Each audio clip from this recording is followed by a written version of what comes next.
Hey, this is MassX with a brand new Resonance Solstice video, and we've got to talk about one of our newest banners, and that is SSR Joshua. Why? Because this character is really effing good.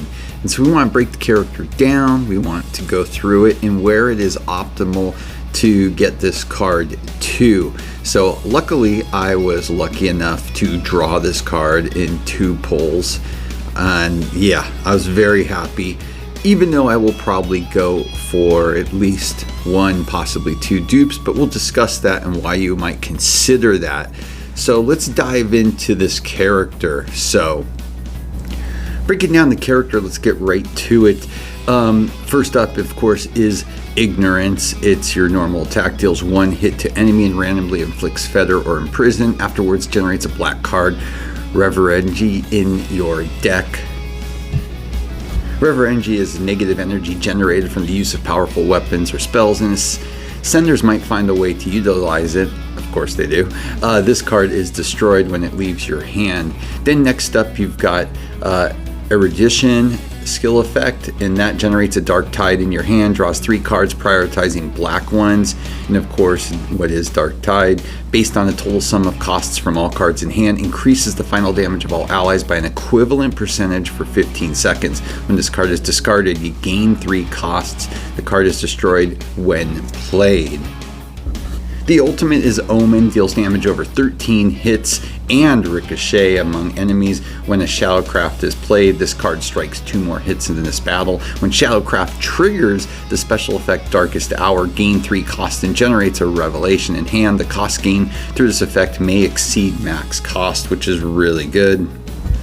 And Revelation consumes all cost. For each cost consumed, deals damage to random enemy over 2 hits. Each hit has a 10% chance to generate a Shadowcraft. So you're already seeing right now what this character is all about, and that is of course Shadowcraft. So you're building your team around that. In your hand, the more costs consumed, the higher the damage. This card is destroyed when it leaves your hand. When this card is discarded, generates a Shadowcraft in your hand, which is actually really cool.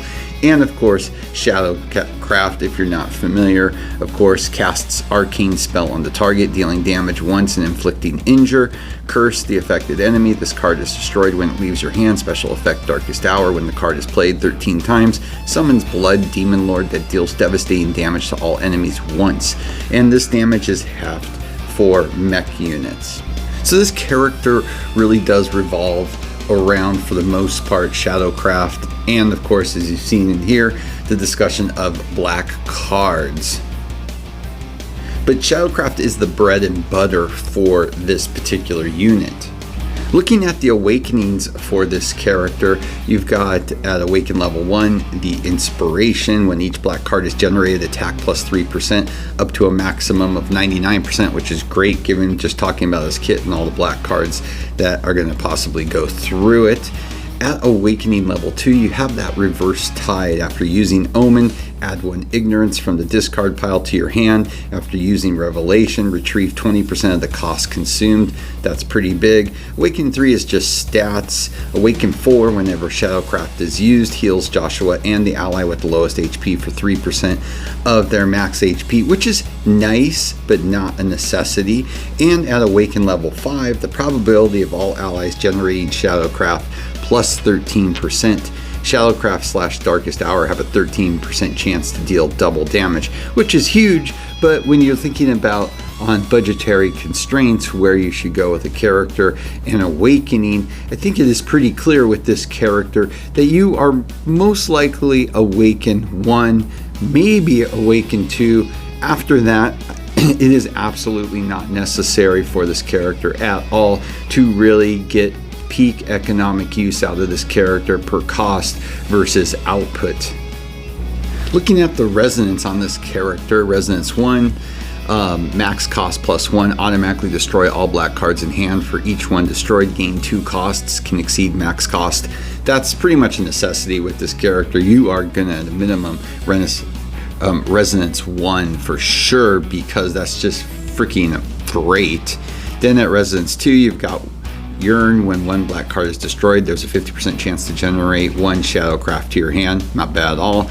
Then at Resonance 3, you've got the HP plus 20%, which of course is nice, but not a necessity. And at 4, you have when each Shadowcraft is generated, attack plus 3% up to a maximum of 99%. And at 5, attacks have a 10% chance to trigger Blaze. When Joshua is ignited, increases the trigger rate by 10%. Whenever Blaze is triggered, restores 0.5 cost.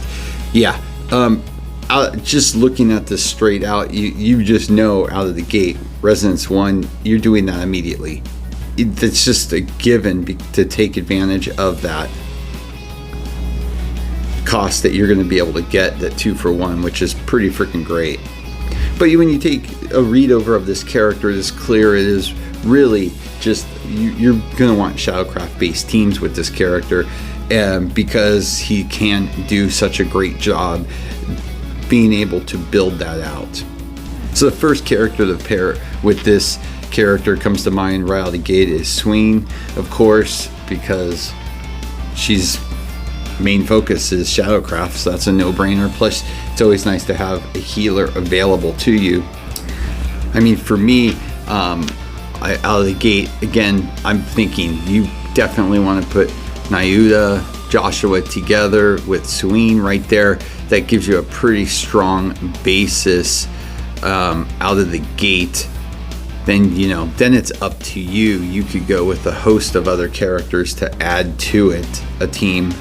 But building this character around a solid Shadowcraft built deck, it's going to be solid and really help improve Shadowcraft by leaps and bounds with this character.